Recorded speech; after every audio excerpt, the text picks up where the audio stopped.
Hello, my name is Dr. George Mochocki. Welcome to Adaptive Organization. This is part of a series that I'm doing either for introduction to business or business organization. You're either taking me online, taking me in a face-to-face class, or you're taking me in a hybrid class, or you're taking me to one of my workshops. In either case, you would have full access to some of my material, and you'd always have access to the second tier of a conceptual map or mind map, so you can see the whole picture. Let's start today. We're going to be talking about structuring an organization. This is just a quick general overview. I'm trying to make it at least 20 minutes, 25, so I'm going a little bit quicker. But remember, you have the reading material. This is something for you to give you an idea to think about how I would organize my organization. Or if I'm in an organization that's already organized this way, so I have a better understanding, or I'm a small business owner trying to become growing, so 2 of us, 4 of us, 5 of us, now there's 50 of us or 20 of us. How do I make this happen? A lot of times you would bring in a consultant, either someone like myself, that basically help you achieve that next level. You already understand what you're doing. It's just now you have more individuals working for you, so now you have to have some processes or some systematic way of dividing the work, for lack of better words. Okay, so structuring an organization. Let's look at this real quickly. I'll open this up. And why would I want to structure? When it's just you and me, I understand, only 2 individuals, a partnership or sole proprietor, or even a small, medium-sized business. I don't need to divide the labor because all of us know our tasks. As the organization or as your business grows, now you have more people doing similar tasks. It's ineffective and inefficient to have everyone doing the same task. You try to find individuals who are specialists or have more of a natural inclining to a certain discipline, like marketing versus someone doing accounting, but they still should be cross-trained so they know each other. As the company gets larger, the cross-training is very limited. It's more by the department. I may be a marketing person and also cross-trained for advertising, so the 2 of them complement each other. I'm an accountant, but I also understand the finance. You see how the cross-training makes a big impact? Something that's I'm already there, I'm just doing another aspect of that functionality.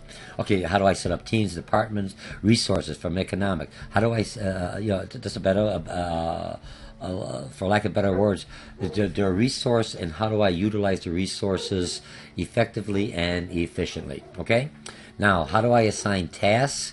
How do I assign, establish certain procedures, and how do I adjust to new realities? Okay, now the next one, so that's how you would structure an organization. Why should a company change? I already talked about it. More global competition, declining economy, faster technological change, pressure to protect the environment, customer expectation, customers. They want high quality at lower cost. That's why you see a lot of, like it or not, they're going to say, well, a lot of the jobs went to China. As consumers, we want to pay the lowest price for the highest quality. If they give us a higher quality, then we'll have to basically export it, import it here, or pay the higher cost. So I'm not saying that all the work should go to China or overseas or Africa or Mexico. It's irrelevant. What makes sense for the organization? I should keep what I do well here in my business, and what I do well either outsource and bring it in from within the domestic market, or I bring it in from the outside. So remember, some of the jobs are already out there. You may not get them back. It has nothing to do with the quality of work. It's just a cost constraint. Most customers want a product, high quality product at a low cost, and you want the products fast and friendly service. So that's where we become as business owners. How do we provide a friendly service? Production change, organizational design, economies of scale. Right, reduce their production costs by purchasing raw materials in bulk. Think about it. If you're as an individual consumer, I go to Costco's or I go to Sam's or I go someplace where I could buy or a warehouse. I could buy by bulk, because by bulk they don't have to package as much. I buy more and I can buy it at a lesser price. Okay, and average cost decreases, production levels rise. Okay, so we take that change. Who's Henry Foyle? Henry Foyle basically came up with, he's the father of, for lack of better words, of bureaucratic system. So he's looking at he came up with several things that you've been reading about that will expose unity of command. Each worker should report to one boss. Lines of authority are clear. What happens to small businesses, you have two different partners, and what happened? One partner says this, and the other partner contradicts him. The employee is frustrated, and he or she leaves the organization. We don't want that. So you could be cross-functional, but you still have one boss that you report to. So if you're reporting to partner one, and if partner two wants you to do the work, they have to talk to partner one first, because your loyalty, or you're assigned to that partner one underneath his or her functionality. So he could say, yes, you could utilize one of my employees, and so the control is always with partner one. This way the employee doesn't have a mixed feeling. Who do I listen to? It's driving me nuts. I listen to two individuals, but I should only have one. Hierarchy of authority. As the business grows, everyone has a certain position or certain authority and responsibility for certain kind of functionality or part of their discipline. So that's the chain of command. Division of labor. Again, functions divided. Look at your own personal relationship. You and your significant others.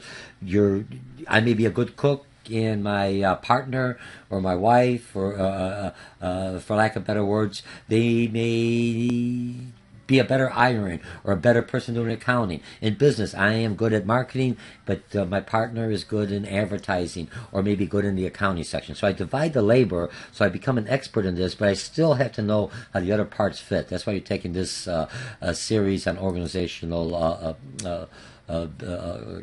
organizational business, or how do businesses actually organize. Subordination of individual interests to general interests. Companies' goals are always first. Remember, you're working for me. But in the process, you do something I love. If I'm an artistic person, I may be working in the art department, or the marketing department, or advertising department for an organization. I still do what I like, but my focus is to make good marketing campaigns, make good slogans. If I'm a journalist, or if I am a poetry major, there's always work for you. But you're still doing poetry, but you're doing jingles for like cereal or something else. It's still something, but you're able to sustain your own passion or your own desires that you like. Authority. Okay, who do managers give orders, expect them to be carried out. Degree of centralization. Most bureaucratic organization, according to Foyle, is basically very centralized, okay? Rigid organizations that don't respond to customers quickly. So that's why, remember, back then, there weren't as much competition. It was very logical. It made sense as companies grew to basically more of a manufacturing organization. So you're coming out with the end product, and you want to control that. So a centralized type of organization made sense. Now that we're doing less and less manufacturing, but we're importing or products, or assembling them, or using manufacturing, more and more of a service type of of a business structures going forward for the United States, we have to be more responsive to the customers, okay? So that's take care of Foyle. Now I got the next one. Max Weber is basically employees just need to do what they're told. Again, he is the bureaucratic individuals, followed Foyle's managers and controls the workers, trusted that management, not employees. That's bureaucratic. The reason they have more managers and most bureaucratic individuals are not empowered. Here's the set of rules. You only do this, and that's all you do, because we do not trust you as a manager. We do not trust you not as a manager, as an employee. Management knows best. So the staffing, promotion based on qualification, written rules, decisions, constant procedures, regulations, policies, and everything else. When you look at that, even though we're going for a service, we're becoming more participative type of a manager, we still need some structure. You could have, even in chaos, there is some structure. So what I'm going to say, you have to have some structure, otherwise there's going to be confusion. Who does what? You don't want multiple people doing the same task and no one doing another task and someone dislikes or isn't capable of doing. If I hire that person to do that task, he or she should be able to accomplish that service that I've hired him or her to do. Max Weber is the father of bureaucracy. He just picked up on Henry Foyle's structure, with division of labor, everything else, and he took it and he basically solidified it and put what his theoristic idea from foil and put it into a practicality. And you look at most corporations, the bureaucratic organizations have this structure, and even small to large. Even if I'm not very bureaucratic but organic or participate, I have to have certain basic structures. Sometimes it makes sense to have a central control for buying, for accounting, so I know how the organization is going. But when I'm dealing with the customers, I want to be more of a organic or participative to adjust to the customer's needs and want in that time frame. So bureaucracy, we already had that. Top management makes all the decisions. These two basically created that. Many layers of management, sets and rules. Bureaucracy can annoy customers. I can't make that decision. I have to go to the next level. If I have to wait too long, I'm going to find another competitor that I don't have to play with all those games, for lack of a better word. Centralization is authorities at the top, delegates authority. Top delegates decisions downward. It's more effective. Simpler distribution, stronger brand, corporate image. It's less responsive. I got to go through all these layers by the time I get a decision.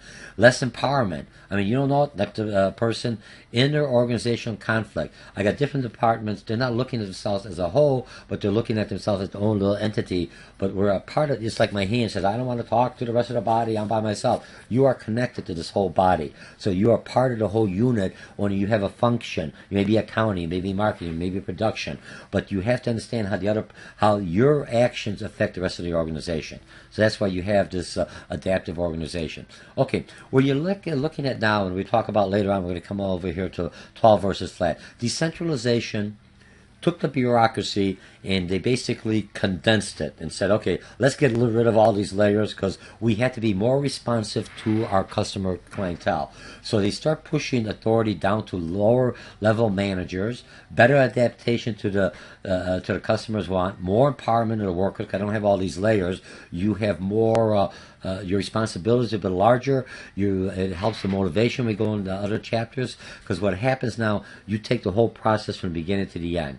If it makes sense, if it complements each other, and a higher morale, because I can have an input. I don't always ask my boss, should I give this, could I do something? If it makes sense, but you have to have your boundaries. You give the individual, here's your boundaries, you can make decisions up to this point, because you still have to have something at the core that everyone in the organization is doing a similar thing, and they're not changing too much, because as the company grows, I got different offices. So if my office here, someone gets sick, or someone leaves the organization, I could take another employee here and put him or her in that position. They may have to do a little tweaking because the office may be laid out a little bit different, but the overall process is similar enough where he or she could go in there and within a couple of days they'd be functional because they have the same billing, they have the same procedures. They may have one or two things a little different because of the office size or the location of customer, but they can adapt quickly. Okay? Now, let's talk about span of control. When we talk about span of control, for general information, span of control is capabilities of managers, capabilities of subordinates, complexity of jobs, optimum number one can supervise. All span of control is how many people could you manage? When I was in a corporate, I may have been responsible for 300 employees. Could I manage 300 employees by myself? No way. No one could. So what happens is I may have 10 direct reports that work for me, and they have 10 subordinates or 15, and they may have other one. So my span of control, I'm only looking for the 10 direct reports, those individuals directly reporting to me. They may be marketing managers, they may be account managers, or accounting or marketing, and they have people that work for them and have 10 individuals where it finally goes to the down person for first line supervisor. Even a first line supervisor, he or she has 10 or 15 employees. What makes the big difference is how experienced I am as a manager versus how experienced my employees are. So the more experienced my employees are, I could have less managers because they all know their functionality and know their job. If I'm a brand new company, I'm going to have might have more managers and have a smaller span of control because I have to train them, I have to spend more time with them, okay? So you have, that's general, you have a broad span of control. When the work is standardized, Everyone knows their job. Manufacturing is good. I could manage more call centers. You see a call center have one manager that looks over the call center, and they may have 50 different individuals on the phone making calls. But how do they get managed? They all know their tasks. I got technology. I could tell when the person's active or they're not active. I got to report how many calls, how long they've been on the phone, how many customer complaints, how many orders they process. So I don't need anyone. The system or technology and software basically does a lot of the work for me, so I could slow it down. Okay? But you have fewer chances for promotion, overworked managers, and loss of control. There's always a negative of everything. So 25 instead of 10, I might have 25. But if I got 150, that's way too much for one person. I mean, let's be realistic. Even though you got the technology, I still can't monitor 150 in one day. Okay? And then a narrow span of control is span narrows at higher levels of organization, tall organizations, more control by top management, more chance for promotions, greater specialization, closer supervision, less empowerment, higher costs, and less responsive to the customer. The trend basically is expand, control less middle managers, and empower with technology. So our span of control, I could manage more, but technology does. Look, I got a workforce that's out there. I used to only be able to manage maybe 10 sales individuals. Are kind of hard to track because they're all, I don't want to see them in the office unless I'm a telemarketer. I want them out there. But because of technology, I know exactly where they are. The GPS, the smartphone, I can reach them instantly. I don't expect them in the office. I want them there interacting with my customer base. The minute they talk to the customer, they come in, hello, Mr. Mochocki, how can we help you? Oh, yes, I'll take the order. I get the Wi-Fi, type in, the order's processed there. Immediately, I know in my technology, George did something. My boss knows he did something. Here's the input, or the customer wants something. They put the information. No different than when you call a call center and they put the information in here. Only I'm doing face-to-face as a personal, interaction with the customer. Tall versus flat. Remember, tall is usually representative of a bureaucratic organization. A lot of layers, broad span of control, communication distorted, because by the time it comes to the top, look, if I'm a manager and a customer complains to me on the bottom of the rung, and he said, I want to talk to your boss. Okay, I couldn't satisfy them, so I got to turn them over to my boss. I'm going to kind of tweak it a little so it doesn't make me look too bad. Okay, so I'm distorting the communication. Now it goes to the next level, and he can't or she can't satisfy it, so they're going to push it up to the next level. Now he or she's going to tweak it a little so they don't look bad to their boss. In the meantime, it goes all the way up, and by the time it gets to the top, the boss says, what's the issue? Everyone's happy. So, this customer, he's too picky. But it could be a major thing down here, but by the time the top management hits it, because of all the distortion and the things change a little bit, it doesn't look like there's an issue. All right? High cost to support the managers, narrow call span. Now, the current trend is flat organization, creation of teams, fewer layers of management, and a broad span of control. So now as a manager, when a customer comes to me, I'm going to have to go, if I can't solve it, he goes to my next boss, and there's only 2 bosses above me or 1. So it's resolved right away. There's no distortion. It's right there. Plus, it's more responsive to the customer, but there's less promotion. So that's the flat. What happens is, if it's a larger organization, I still need the tall, the centralized, so I have the same mission. Everyone's there. I order, economies of scale, but when I'm dealing with your organization, let's look at, I'll just pick Jewel Food Store or Mariano's. They have a corporate central office that does all the buying. That's where they get the discounts because they buy by bulk, as we learn later in economics. But the stores, the manager has enough leeway he or she could adjust the product line, not the majority of it, but I'm in a predominantly Hispanic area, I'm a predominantly Muslim area, I'm a predominantly Jewish area, I'm a predominantly Asian area, or China, or Japanese, or whatever culture. I could adjust a certain product line to bring those customers in, and I can buy directly from the suppliers, because that's what once the customers come in, because they're looking for these unique things, they'll go to my competitors, so I could buy it here. But I don't want to have buy by bulk for Jewish individual or Muslim individual or Hispanic, because in some areas there may be no Muslims, there may be no Hispanics, there may be no Jewish individuals. So do you see where the concept is? Give them some flexibility, some empowerment, to take care of the environment right there,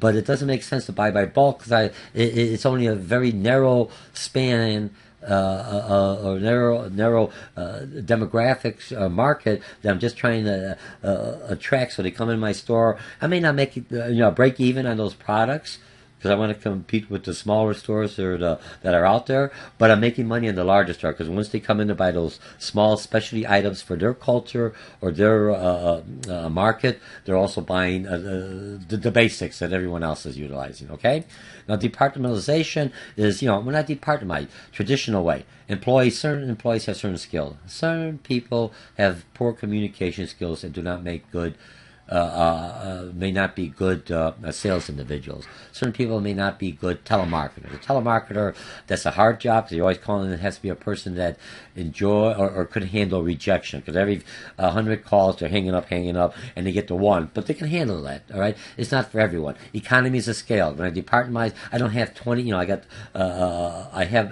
don't need an accountant for every business I have or every store I have, because technology, it feeds it into a central accounting base. So I'm saving. Otherwise, I'd have to have an accountant for everyone to enter the data. That costs me. So now I'm having people doing duplicated work. I'm not saying it doesn't make sense. Some departments or regions may be more departmentalized or have more functions there, but it has to make economic sense. If I could do it to a central location and it doesn't affect the customer response time or modification to meet the forces and environmental factors that are affecting that region. Remember, the U.S., the President of the United States, he or she has to look. And I said he or she because you don't know what's going to happen at the election. It could be Mrs. Clinton. Right now he has Mr. Obama, so it's usually a he, all men. You don't know who the running is coming up, but it's open. You know what I mean? So he or she, for lack of better words, knows how to manage that department. Okay, so now lack of communication between functions, we mentioned that before. Employees identify with the department instead of with the company. Response to external change slowly, and narrow specialists, and they group because we always think the same way. We're in a department. Now when you have a smaller office, you have to basically help out the other departments. You understand it because they're closer knit. It's look at this. If I'm living in a small subdivision of a cul-de-sac, most people usually know everyone around there. Look at a different division, different departments. Look at each neighbor as a different functionality, right? But they talk to each other, even though so they don't have a group thing. Now, if I go into the city, it's a big neighborhood. I may only know the people right next to me. Or if I go into a high-rise, unless I catch them on the elevator, like in the corporate structure or something else on the same floor, I have very little interaction with that individual. I don't know what's going on. I didn't even know he lived here. I didn't even know that department did that. Do you see what I mean? So flatter organizations, responsive, good for the morale, helps the individual see the trends and be able to adjust a lot quickly than a larger structure, because it's like the high rise to change anything else. I got all those layers of floors, for lack of better words, to modify and make sure they all connect. So flatter organization is there. Remember, most companies are both flat and tall. The tall is for central. Whenever I'm dealing with organizations, flat, horizontal, because I'm responding quickly. Okay, ways to departmentalize: by product, by process, by geographic location, customer group, combination. And you don't have to do everything by customer group. If you look at a lot of your sales or account manager, we don't call them sales anymore because you're peddling something, account manager. Because not only do I try to sell my product, I'm also there a resource to help you utilize the product or utilize technology that's coming in there. And I understand how my product interacts with other products or other suppliers that you have to deal with to get your ultimate product that you're trying to that you're selling or service you're selling to the customer. Okay, so the other one is 4 ways to structure by line. And if I look at line and staff, the line is the supervisor. This is bureaucratic. It basically does directly 2 ways of responsibility. Everyone reports to one supervisor. There's no specialist, no legal account or accounting or human resources. There's only one individual. Line managers issue the orders, influence it, discipline, adjust the organization, and to change it. This is usually what happens in small business when I am small business, because it's only me. I control everything. I have to be a jack of all trades or Jacqueline of all trades, women and men. There's more women going into managerial positions, more women open up small businesses. So when you first start up, or if another way line, I would look at it as a dictatorship. Everyone just reports to one boss and I control all of it, but doesn't make me effective efficiently. The next one, you're looking at line of staff. Now line of staff, and let me make this just a little bit bigger here, and let's see, view. I think I got this, so at the end, so we're almost done here. Okay, 200. So if I'm looking at staff is supportive in the individual that advises employees, assist the line supervisor. Now, including marketing research, legal, advising, IT, human resources. In management, you see the numbers dropping, and the numbers that drop is a staff position. And the rationale for the staff position, I still want a supervisor to interact, to get people to working. I don't need all the support anymore because technology, you've got executive information system. The minute you enter the data, I don't have the staff to run a report and tell me we're on target. Technology, instantly I could flip it on and say, how is the marketing department doing? Are we making our sales goal? As the information is inputted by employees or achieve certain goals or objectives, boom, it's right there. Your marketing for this month, you're below by 20%. You have to do this. I need that instantly. I got it on my smartphone. I call the marketing department. Hey, what's going on? Our sales are down. What are you going to do to improve that? Do you see me? So the staffs are there. Okay, good. And the last one we have cross-functional team. Cross-functional teams, if I look at from different departments who work together on a long-term basis to fix a matrix-style teams to establish long-term teams. Look, if I'm coming up with a new product, and I'm going to come up with, let's talk about the new iPhones or the new iTablets. Let's the iPhones, the larger. When iPhone came up with the idea, so you got the marketing, you got the R&D, research and development, came up with the idea. It's not an idea. How do we modify? They modified it good. They have to talk, and that team, they have to talk to production, because production is going to say, oh, geez, well, you're going to do this, it's going to cost us too much. They have to talk to finance, where we're going to get the extra money, accounting, how much is it going to cost us.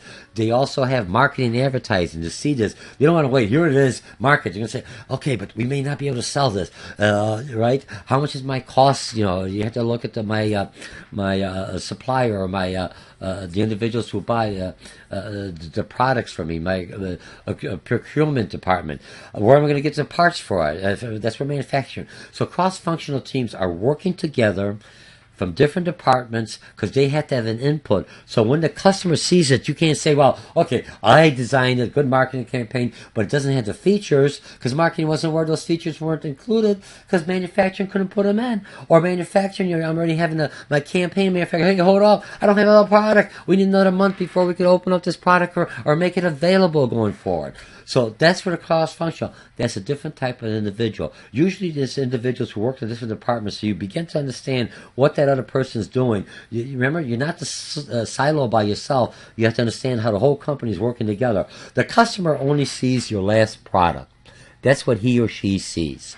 So you have to make sure your processes do all this underneath there, working effectively, working efficiently. So when it basically you roll this out, all departments say, yes, we can make this service. Yes, we can make this product line. Yes, we know this is a problem. Yes, we can sell this. Yes, here's where we got the capital money for that. Okay, so cross-functional teams are very effective ways. And let's say we have a few more. I'll speed it up a little. Geez, we got a lot here. Building successful teams, you have to give them a clear purpose. Here's a new product. Clear goals. Here's how much we could spend. I have a lot of creative people working for me. Creativity has no boundary. It does have a boundary in the business. How much money do I got? You got all these ideas. It's going to cost me $1 million. You only got $100,000. Scale it down, my creative person. What can we do? And I want the idea, but maybe we could have it in small increments. Do this thing here and then expand it. But you have to still bring him in. So it has to have clear goals, correct skills, the person doing, mutual accountability. Remember, everyone's in the team is mutual. It's not that George did it. We're a team. The customer doesn't care what team did it. They want one ultimate product when you're presenting it to them. It's done with the marketing team. It's done with this organization. I brought all my team together. I'm coming up with to solve a problem. A customer has a problem. I may be engineering, but may have to bring some other individual individual. Someone who has what do you call a managerial accounting to look at the cost side. I have to bring in advertising. I may have to bring certain specialists or engineers to look at the manufacturing. They're not doing anything else. They're doing it with the customer on that. And then mutual accountability and shift roles when appropriate. When I say shift roles, when I was in the corporate, I used to work for ComEd. I was a new business construction superintendent. I had engineering, I had customer service, I had timekeeping, everybody else that made sense. One shop stopping is the way it would be utilized. But when it came to, I understand how all the parts fit. The same thing if you look at the President of the United States. He or she may not have been in the military. They might not have been in the military and the Air Force, but they don't understand how the Navy or something else works. So when it comes to that aspect, to the engineering, even though I understand it, but there's a real technical question. They know I'm not an engineer. I understand how it works, functionality. I have a good understanding. And the team says, "Hey, you're the expert in engineering. You're the expert in environmental stuff. You're the expert in customer service. Turn that topic over to that individual." That's how you get credibility. You still put your input from your perspective, but that person is the expert. That's why I hired him or her to do that job. So that's how you have successful teams, is that the team leader knows when to turn it over to somebody else, because that's not their expertise. And the employees understand it, because if I'm talking about some engineering doing it, hey, this guy doesn't know a clue. Is this how things going to blow up on us, or it's not going to work well, or the customer's going to have something? You have to have the person who has the expertise, and that person will take care of that aspect of that thing with their expertise. And now how do I incorporate that with the rest of the process? Okay, other topics that comes in here, real time, so it has to be current, right? You have to be transparency. Everyone in the organization and in the team knows it. Virtual organizations, like some of you taking me online, and that's a virtual company. We're communicating in forums, and we're still communicating. Some companies, all they are is a virtual hub.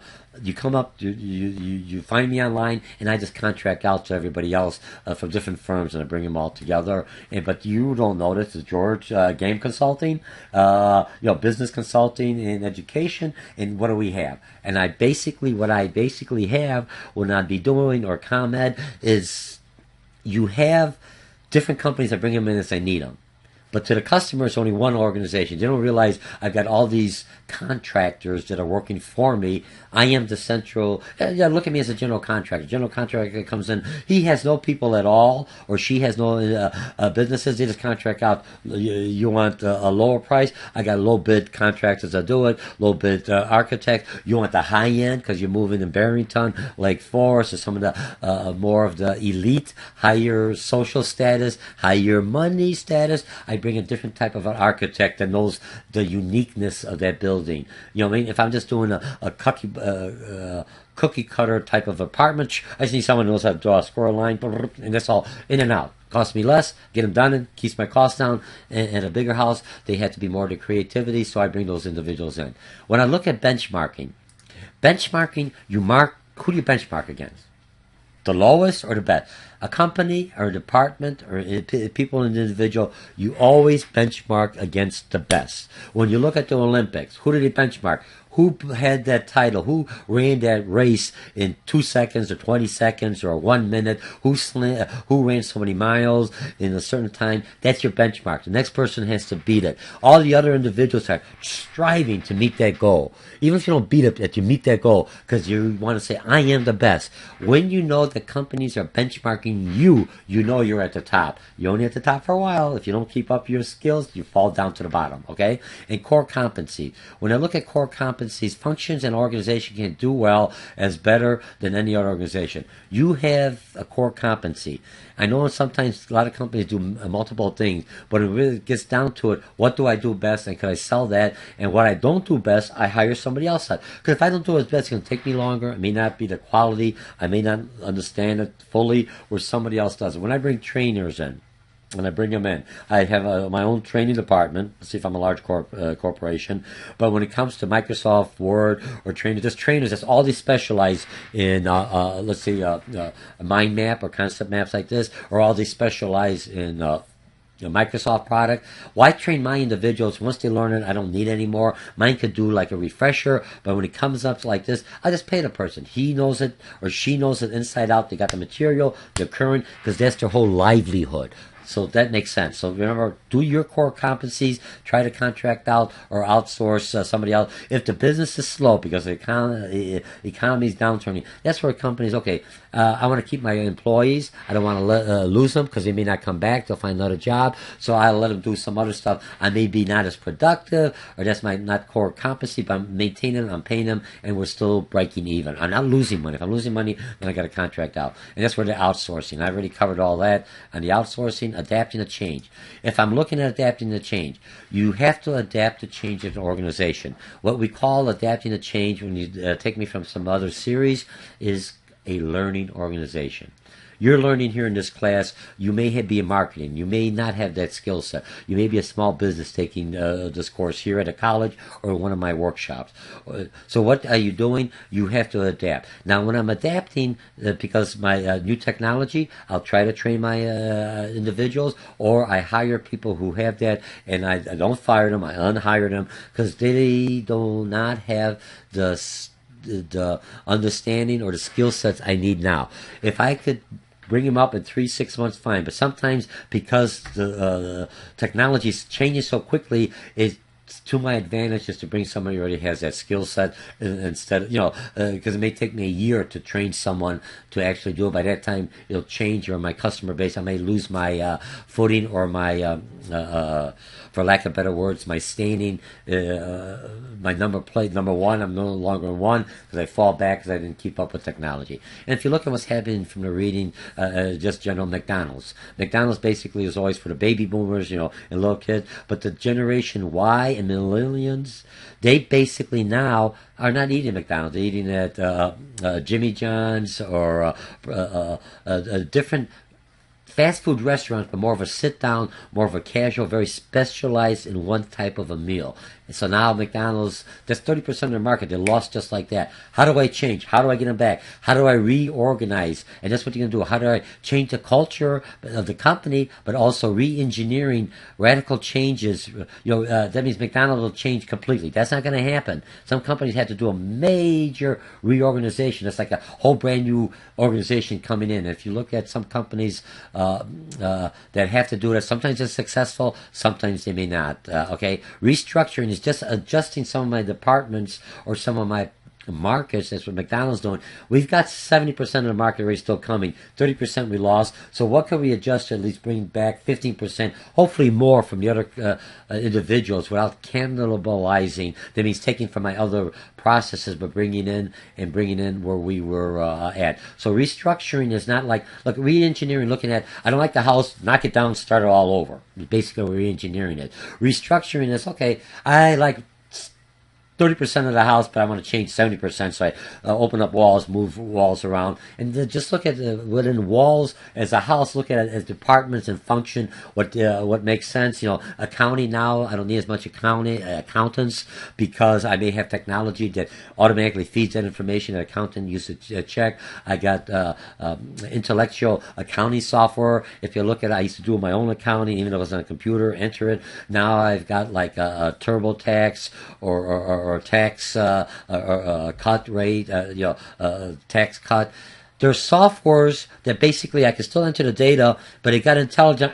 Warning, IRS is going to check this. You're a little bit out what the norm is, or here's where a lot of people make a mistake. Are you sure this is the right information? And they're not telling you to change it. You as a manager, you as a business owner, you as an individual, it's just giving you a suggestion. You still can say, no, this is what I did. I give 70% of my charity to, my income, my profit to charity. That's what I want to do. But, most people say usually about 10-20%. It doesn't go underneath the radar. When you go 70%, unless you're a nonprofit organization, then they're going to say, wait a minute, why are you giving so much of your profit to the company? Some companies do it. I'm not going to say, I'm going to say Chick-fil-A. I can't think of something. I'm just thinking off the back of my mind that I know Microsoft, Bill Gates gives a lot to charity that doesn't have to, because that's, he's a social responsible a business owner, and that's what he feels right. He gives a lot to schools because he wants education, because he figures because that's what's going to make the economy, that's what's going to make the U.S. strong. And there's a lot of people that don't have,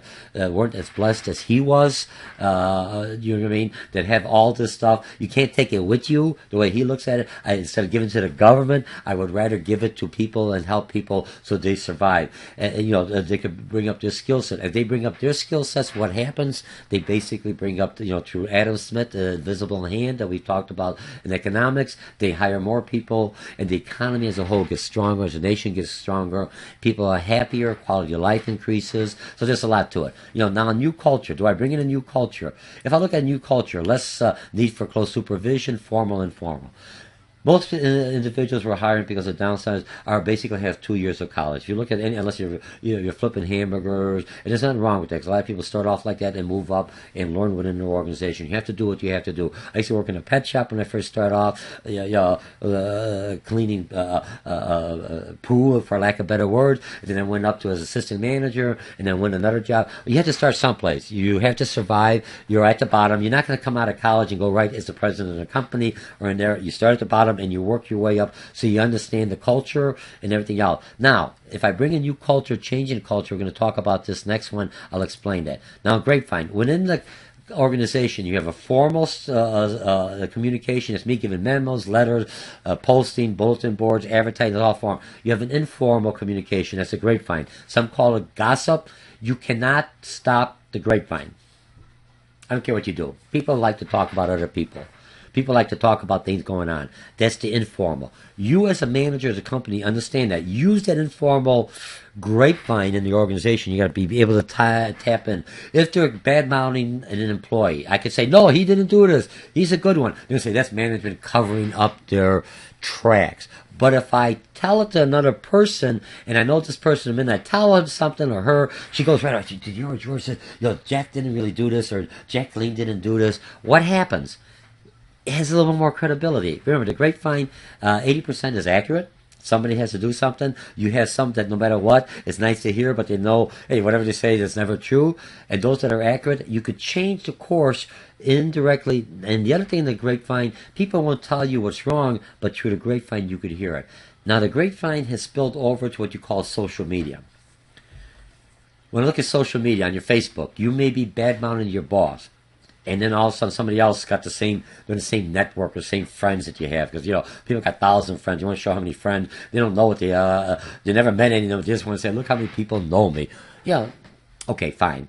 That's there. But now they're spilling over to there. You got to be careful, because sometimes when your boss, somebody hears, you have company policy that says you cannot badmouth the organization. I'm paying you. Don't badmouth me. You're making money from me. I'm not talking about whistleblower. You're doing something wrong. There's a process for that. You're just bad mouthing a boss, an individual, because he or she's making you do something. Look at the grapevine. You used to be able to tell individuals, I don't like this instructor. I like this instructor. Now you got rate my professor. Some people, when you look at rate my professor, you have to look at the overall. Who's going to rate your professor? Some people, if you did exceptional, they'll rate them. Or if they're in there bad-mouthing another a professor. So you have to look at it. Most people are going to turn in customer service or bad remarks on a company are usually very upset. That's just the tip of the iceberg. So I'm looking at that. How many other customers I upsetted that didn't even post? Some of the real good ones were posted. Look at that. Remember, don't look at one individual because he says he's bad, he's terrible. Why? Because he made me do homework. He made me learn. He didn't take late assignment. So I badmouthed that individual. But when you take him and you say, well, okay, badmouth because of this or whatever, he's a great teacher. And if that's happening, go back and rate my professor and say, you know what, I don't agree with it. Just like when you look at a product, you got two services when you're buying something, the service, they will rate all of them. Here's what a lot of people say, I like this, he was a good company. You're going to upset somebody. In life, you're not going to meet everyone's expectations. Okay, everyone's got a different view of what they want. Okay, so look at it with an open mind. Read them all. If I got a lot of good positives and it's open like that, fine. And if you're in there making some, if it's terrible service like Angela or something else, go in there and say it's terrible instructor. But when you're in there, hey, Dr. George, he's not too bad. Let's put something nice about him. I'm already in the system, because that's what a lot of people don't do. They don't record the good as much as they should. But when I'm upset, I got that fire, that emotion, I'm going to write about that individual. Okay? Now, organizational culture, I have a work series on organizational culture. Cultures are like families. We're in there. We have the same way. I'm a Polish family. I do everything else in there. What happens? My son now, his wife, my daughter-in-law, basically is Mexican. And so we're sharing the same facilities, the same home. It's like a large house. It works out well. We offset the same, division of labor. We help each other out. But now I'm exposed to more Mexican cuisine, for lack of a better word. She's exposed more to Polish food. So you see, but eventually it's changing. I am more receptive. I know a few Spanish words. She's picking up some Polish words. But you see, so now the culture is changing. But let's say if I'm just one individual and I bring a person from another culture or a different generation because I want to change my own business culture. If you only bring one, after a few times with Mansell and everything else, we want to be acceptable, with that culture. They're going to change me. So I bring one, I bring two, I bring somebody else so they could have a support group, and slowly I change the culture around. Do you see what I'm talking about? Or I like a re-engineering here. I close the building down, everyone rebids for the job, and I bring a whole new culture that has that mindset. You got to be careful. So now, the other thing in the organizational culture, again, formal. You have your culture, some companies, some individuals, if you're a bureaucratic organization and everyone's got their line, you know exactly what you do, and then you go into an informal or organic organization, here's where the issues come in.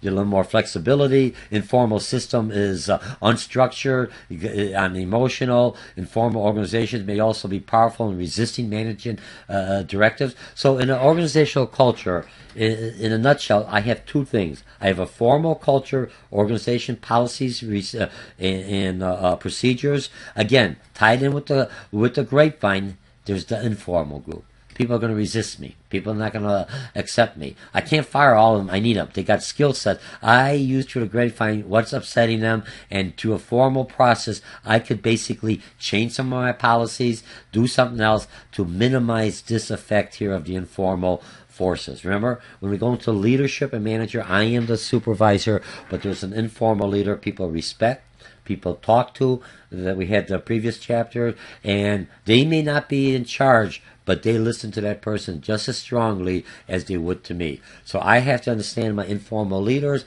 understand that informal culture that's not there. I try to change it, but I try to change it slowly, but find out what's upsetting with that informal culture and try to minimize its effect on the formal organization. All right? So that's basically it. I think I'm on about like 30 minutes. I apologize, but there's a lot of information. Remember, some of you, this may be the only time you see something like this, that you're looking at this. So at this time now, I'm just going to bring it down so you could see it again. This is everything we covered. Right, the span of control. I don't care if you're a large organization or a small organization, you at all times have to be, for lack of better words, you have to be able to, all organizations fall within all these. Culture, structuring, why change. And, look, I changed differently. How I looked when I was in the hippie age, for lack of better, in the 60s and 70s, I looked a lot different. I had longer hair. I'm still free spirit. I'm still myself. But look at my attire. I got shorter here. I wear a tie now. I'm more reserved. Through education, we change. We change it. I put a little more weight. I'm not as strong as I used to be.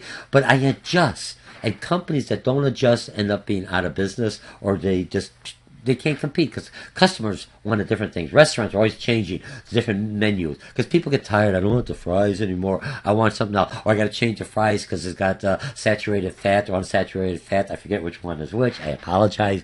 Maybe I don't look at that. I don't eat that much of fast food. But anyway, one is good, one is bad. So if I'm having one or the other which isn't as good, I basically have to change it because that's what my clientele or the government regulations. Now you gotta label all your ingredients. And how do I do it? I get a kick how McDonald's does it. Even though they have it on there, they have it in a menu. And they have a lot of menus, fries and everything else. And on the first of the menu, they have everything else. And then they have, here's all broken down of what you get. You know what I mean? And you flip it over, unless you got a magnifying glass, it's got all these little, here's a hamburger. How the heck do you see that? But they followed the law and they're advertising everything you do. When you look at a pop and everything else, you get a pop, it says here's all the ingredients and here's how many calories. Look at it closer. Those who are taking nutrition, because basically you'll say it has only it's only got 20 calories for a 2-ounce glass, and this is a 20-ounce bottle. So you add it up. My God, that's a lot of calories. But they're following the law. That's where the marketing. I'm not trying to say one way. You have to comply by the law. Customers have to be able to read it. When you look at what's organic or natural, what's the difference? Chemicals are natural. Organic has no chemicals or anything else. Modified food, do I have to label or don't? All that's the stuff that companies have to adjust to. All of a sudden, let's say, because we have a drought in California, there's no more tomatoes. McDonald's no longer will offer a tomato on there unless you request it, because they'll say we can't afford it because we have to raise the prices, and most people may not taste or be indifferent to whether it's a tomato or not, because when you bite in, especially if you bite in a Big Mac or something else, or a quarter pounder, you may not taste it because they put all the other stuff on there is included. But you see, you have to always adjust. Like new competitors come in.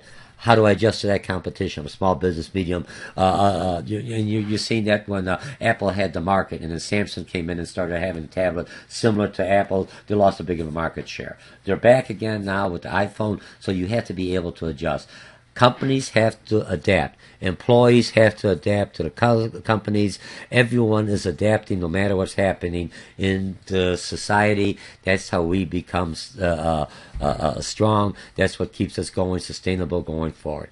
Again, my name is Dr. George Mochocki. Thank you for taking this session with me. We're talking about adaptive organization in a series that I'm working with organization, overall review of organizations in general, in business, and I'll see you in my next session. Bye.